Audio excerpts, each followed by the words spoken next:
Welcome, lore seekers!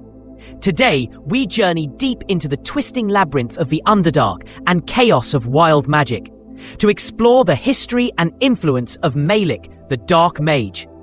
We'll uncover his lesser-known followers, the forbidden artifact Guardian's Tear, and the explosive coup that shook the Drow city of Shamath.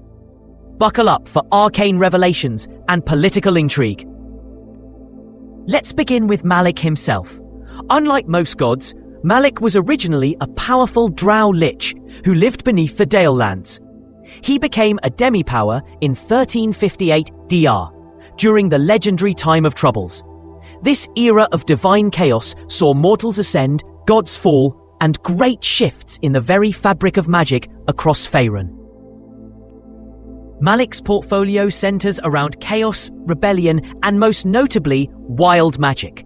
He thrived where magic spun out of control, coveted by those who saw regimented spellcasting as a kind of tyranny.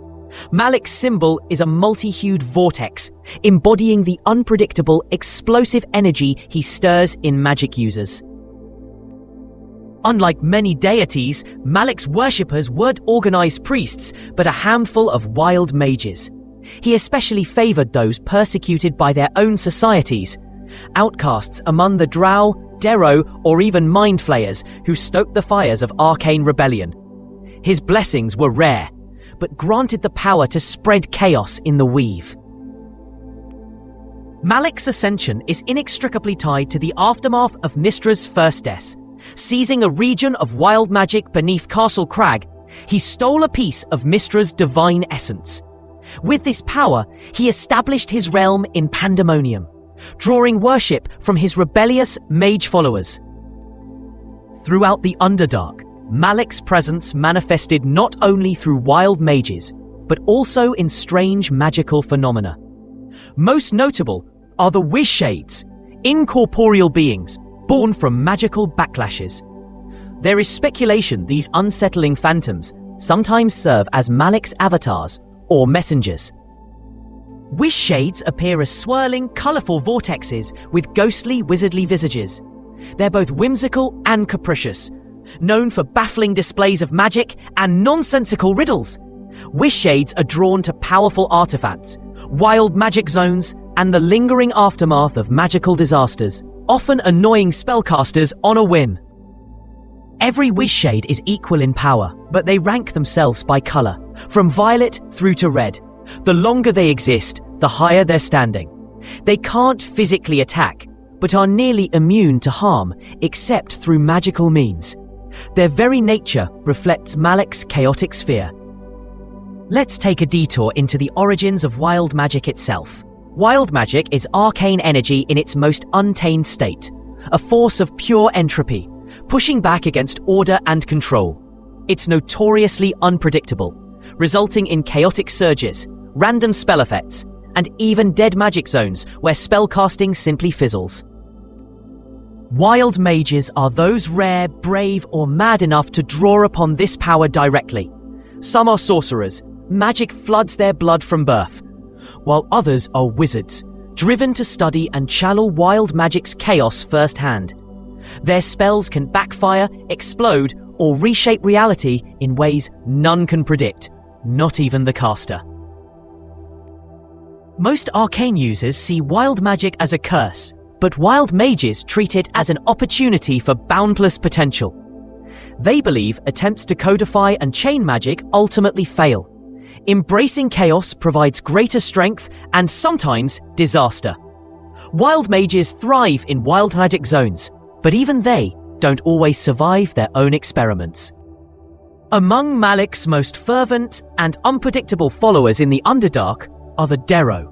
These chaotic, evil humanoids, believed to be twisted by prolonged contact with aberrations or mind flayers, are infamous for their paranoia, madness, and obsessive pursuit of arcane secrets. Derro wild mages emerge from this mix, wielding Malyk's chaotic gifts. Most derro worship Diarinka, but wild derro mages sometimes turn to Malyk, drawn by the promise of unrestrained magical power. These casters rarely survive long among their kin. A derro wild mage is as likely to be sacrificed by rivals as lauded by cultists.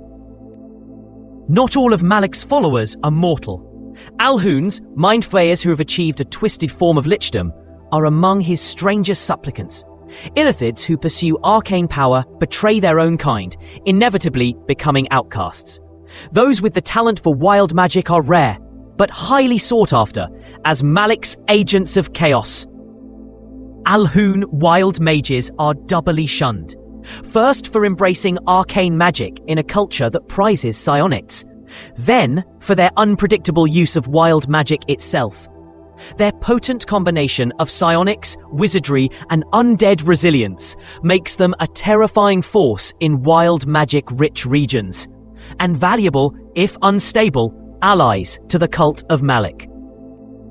By the late 14th century DR, derro bands and Alhoon cabals driven by wild mage leaders stirred fresh discord throughout the Underdark.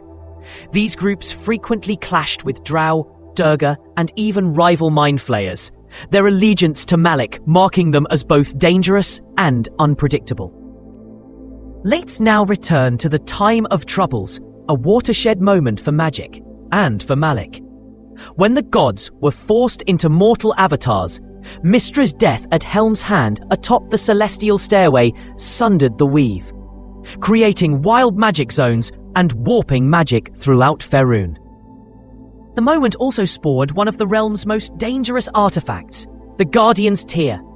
This crystalline azure gemstone, larger than any king's tear, floated above the Helmlands, infused with the Sorrower's Helm and the wild essence of Mystra's demise.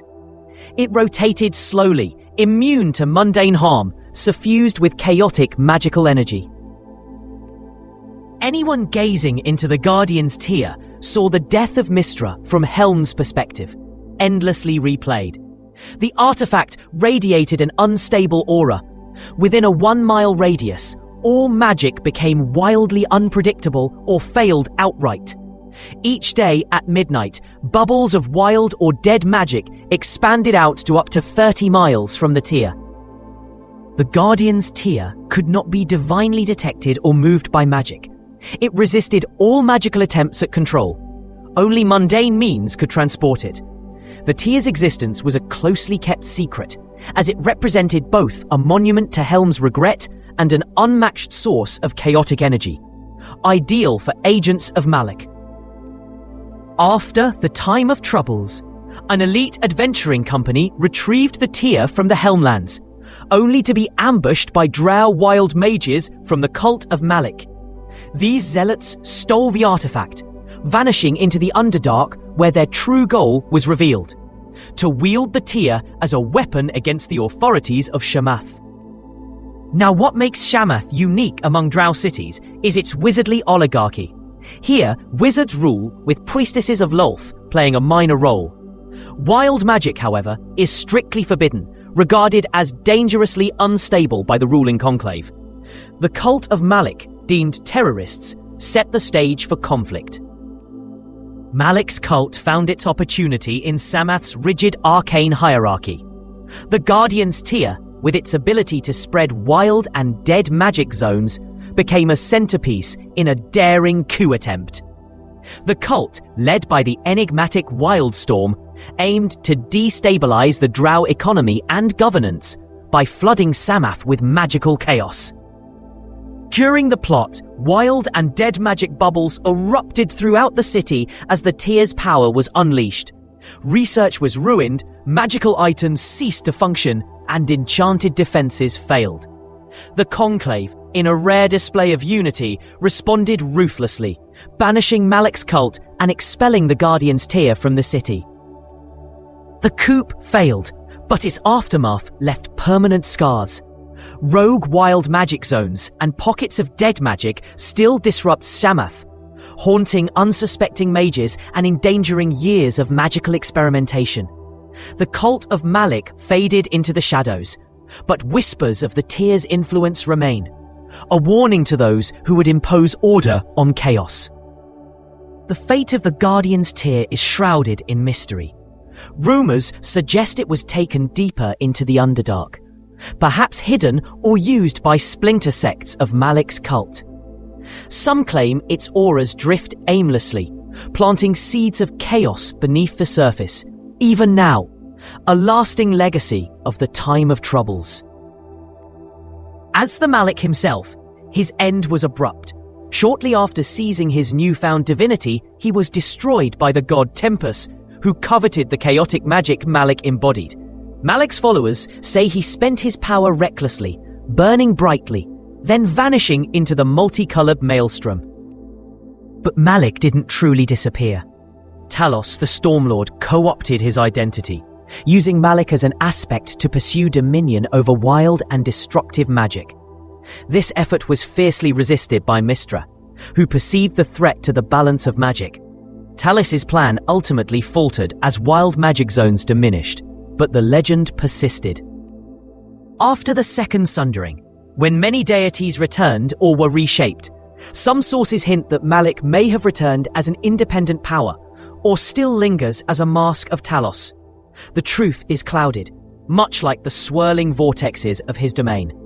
Today, pockets of Malyk worship may still exist, especially wherever wild magic endures. In summary, Malyk's story is a tale of outcasts and radicals, of magic's wildest edges and the unpredictable dangers it brings. From wizshades to the derro, from the Alhun to rogue Drow mages, his legacy is chaos in the heart of ordered society. The fate of the Guardian's Tear and Malyk's ultimate divine status remain unsolved mysteries. And with that, we close this tumultuous chapter of wild magic and rebellion. Is Malyk forever lost? Or is he merely waiting to return amidst the next arcane upheaval? Stay tuned. Next time, we'll dive deep into the lore of Talos, the Lord of Storms and Destruction, whose connection to Malyk is as fierce as the tempests he commands.